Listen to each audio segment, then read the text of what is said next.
எல்லாருமே பேருந்து நிலையத்தில் இருக்கக்கூடிய கழிவறைக்கு போயிருப்போம், கடந்து வந்திருப்போம். இது எல்லோருடைய வாழ்விலும் நிகழக்கூடிய ஒன்று.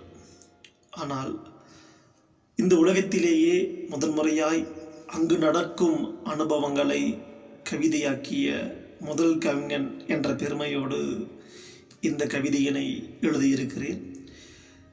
இந்த கவிதை சிரிப்பதற்காக அல்ல, கொஞ்சம் சிந்திப்பதற்காக.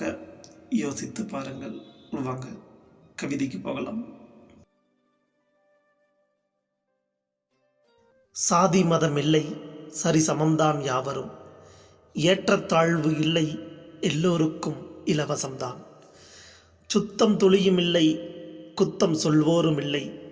நாத்தம் வீசும் மூக்கை பொத்தி கொண்டு போகணும்.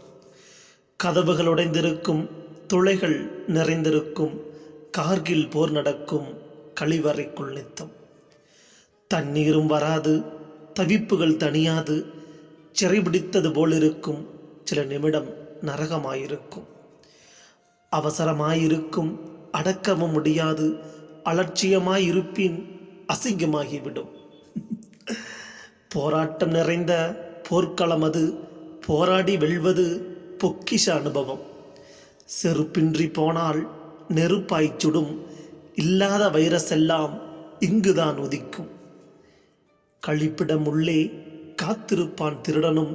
கொஞ்சம் ஏமாந்தால் போயிடும் கொண்டு வந்தவையும். வானவில் உறவுகள் வாசம் தேடி நிற்கும். உசாரா இல்லையானால் உரசிடத்தான் பார்க்கும்.